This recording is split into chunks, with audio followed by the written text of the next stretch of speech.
J'inviterai maintenant M. le député de Chambly.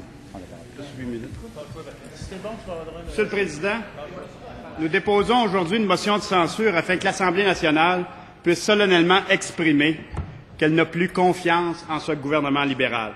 Monsieur le Président, les Québécois méritent mieux que ce gouvernement sans imagination, sans vision et épuisé. Ce gouvernement qui, comme plusieurs observateurs l'ont dit, notamment Jean-Jacques Sanson, dégage de fortes odeurs de fin de régime. Monsieur le Président, je pourrais vous exposer pendant des heures les innombrables dossiers où ce gouvernement a échoué et qui justifient notre manque de confiance. Échec, bien sûr, en matière de finances publiques, où après une campagne électorale où on nous avait pourtant promis qu'il n'y aurait ni déficit ni hausse de taxes, on s'est retrouvé le printemps dernier avec un budget odieux qui, en plus de nous replonger dans les déficits, augmente tous les tarifs, toutes les taxes, la TVQ, la taxe sur l'essence, etc. Mais pire encore, Monsieur le Président, invente une nouvelle taxe santé régressive à la Margaret Thatcher. Échec aussi dans les garderies, où mon collègue de Gouin a remarquablement démontré à quel point la magouille était instituée en système. Oui, Monsieur le Président, des magouilles dignes d'une fin de régime. Échec aussi en santé, où mon collègue de Marie-Victorin et plus récemment ma collègue de Tachereau ont démontré très clairement que le ministre de la Santé a manifestement perdu le contrôle de son ministère, qu'on pense seulement, Monsieur le Président, au temps d'attente dans les urgences qui atteignent maintenant un niveau record, alors qu'on nous avait dit qu'on réglerait ça en dedans de quelques jours, de quelques heures en 2003, et échec aussi dans le dossier du CHUM, Monsieur le Président, où si ça continue comme ça, on ne le verra pas de notre vivant et où les dépassements de coûts sont innombrables. Échec aussi quant à la situation du français, où mon collègue de Bordua, particulièrement à Montréal, où mon collègue de Bordua a démontré, Monsieur le Point, à quel point ce gouvernement était négligent.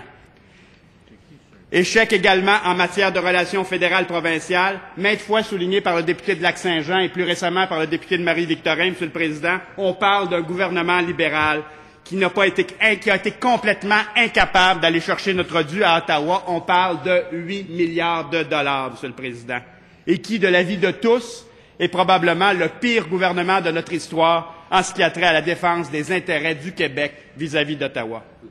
Échec donc en matière de finances publiques, échec dans le domaine des garderies avec les magouilles, échec en santé, échec quant à la protection du français, échec dans les relations fédérales-provinciales, échec par-dessus échec depuis 7 ans et demi. Monsieur le Président, je pourrais multiplier les exemples qui démontrent l'incompétence de ce gouvernement, mais s'il y a une question sur laquelle le gouvernement a démontré au cours de la dernière année et même des 18 derniers mois son attitude de laisser-faire, son irresponsabilité et son non-respect de la volonté des Québécois, c'est bien dans son refus de tenir une commission d'enquête sur l'industrie de la construction, l'octroi des contrats publics au Québec et le financement des partis politiques. Monsieur le Président, depuis plus d'1 an et demi, il ne s'est pas passé une semaine sans que tous les médias, la presse, Le Devoir, Radio-Canada avec l'émission Enquête, TVA, Rue Frontenac et tous les autres ne nous parlent de collusion, de corruption, de malversation, d'appels d'offres truqués, de fausses factures, de travail au noir généralisé, des liens entre la mafia et les firmes de construction. Monsieur le Président, toutes des choses qui pourraient expliquer pourquoi nos infrastructures sont depuis si longtemps d'aussi piètre qualité et nous coûtent si cher. Monsieur le Président, tout cela, dans bien des cas, en faisant le lien entre ces différentes magouilles et la caisse électorale du Parti libéral. Pourtant, malgré une demande généralisée, Monsieur le Président, tous les commentateurs, tous les éditorialistes, l'Ordre des ingénieurs, l'Ordre des architectes, la Fédération québécoise des municipalités, l'Union des municipalités du Québec, les centrales syndicales, même la FTQ Construction, Monsieur le Président, et bien sûr, malgré une demande des procureurs de la Couronne, des policiers eux-mêmes, tant ceux de la Fraternité à Montréal que ceux de la Sûreté du Québec à l'Association des policiers provinciaux, malgré une unanimité, le gouvernement continue à refuser cette commission d'enquête que tous réclament. C'est pourtant pas compliqué, Monsieur le Président. Bien sûr, il faut des enquêtes policières, on n'a rien contre ça, mais tout le monde l'a dit, il faut aussi qu'en parallèle, si on veut aller au fond des choses, il faut une commission d'enquête publique, c'est ce que nous disent les policiers. Bien sûr, les enquêtes policières, Monsieur le Président, mais les policiers ont des pouvoirs limités. alors que le commissaire enquêteur a un pouvoir élargi. Il a le pouvoir d'assigner les gens, de les amener devant lui et de les obliger à répondre aux questions, ce que les policiers n'ont pas. Aussi, Monsieur le Président, il est évident, deuxième raison, les enquêtes policières, vous le savez, portent sur des individus, mais une commission d'enquête, elle, porte sur un système, elle démontre les rouages d'un système, elle permet de casser le système, elle voit le problème dans toute son ampleur et non pas, comme les policiers, en pièces détachées. Troisième raison, troisième différence entre les enquêtes policières et la commission d'enquête, Monsieur le Président, l'enquête policière, elle s'intéresse seulement aux pratiques criminelles. Mais ici, ça va bien au-delà des pratiques criminelles. On parle de pratiques douteuses en matière d'éthique, en matière de financement des partis politiques. Monsieur le Président, on peut très bien faire les deux. C'est ce que les Québécois demandent et c'est ce que ce gouvernement refuse. Ce gouvernement qui, constamment, dans plein de dossiers, les gaz de schiste et combien d'autres, refuse d'écouter les Québécois. Monsieur le Président, l'inspecteur Denis Morin de l'escouade Marteau l'a très bien dit. Une commission d'enquête ne nuirait pas aux enquêtes policières. Au contraire, les enquêtes policières aideraient la commission d'enquête et ce qui serait fait au niveau de la commission d'enquête aiderait les enquêtes policières. Quelqu'un qui a travaillé à la SECO, un enquêteur, M. Bousquet, le disait dans la presse récemment, à la SECO, la commission d'enquête a aidé les enquêtes policières et inversement. Monsieur le Président, ce gouvernement refuse d'écouter les Québécois. Pourquoi? Pourquoi?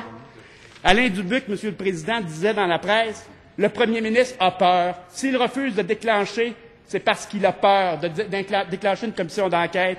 Il a peur qu'une telle commission éclabousse les libéraux et que l'on se retrouve dans ceux qui seront appelés à la barre ou montrés du doigt, que l'on y retrouve un nombre anormalement élevé d'amis du parti et de généreux donateurs. Et Alain Dubuc conclut, c'est probablement ce qui se produirait. Voilà probablement la raison, Monsieur le Président.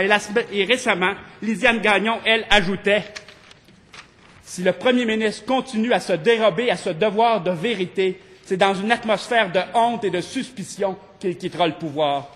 Oui, Monsieur le Président, Mme Gagnon a raison. Si le premier ministre continue à refuser cette commission d'enquête, c'est effectivement dans un climat de honte et de suspicion qu'il quittera le pouvoir, comme le libéral Alexandre Tachereau en 1936, Monsieur le Président, et comme le libéral Robert Bourassa en 1976, dont Jean-Jacques Sanson rappelait récemment qu'il a quitté en 1976 dans la honte. Monsieur le Président, quant aux autres députés libéraux, dont on se demande s'ils ont une colonne vertébrale ou s'ils ne sont que les pantins du premier ministre, ou comme le disait Jean-Simon Gagné du Soleil, Monsieur le Président, on se demande si ce ne sont pas les poulets qui suivent le colonel Sanders jusqu'au bout. Monsieur le député de Chambly, je sais que vous avez l'expérience nécessaire pour nous éviter une minute. Je sais que vous avez l'expérience nécessaire pour nous éviter ces éclats. Alors, il vous reste une minute, Monsieur le député, et j'entends bien que nous puissions convenir de pouvoir avoir une conclusion à votre intervention qui soit à la hauteur de votre message. Monsieur le Président, l'histoire les jugera sévèrement s'ils ne s'en ressaisissent pas et s'ils ne se mettent pas rapidement à l'écoute des citoyens qui les ont élus.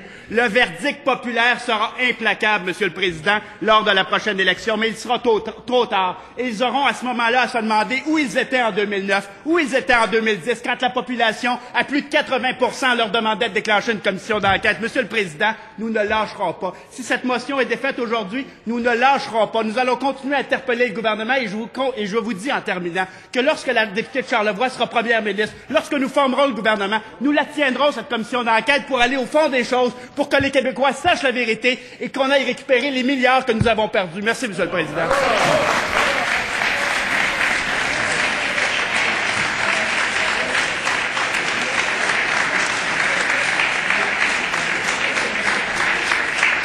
Merci, Monsieur le député de Chambly.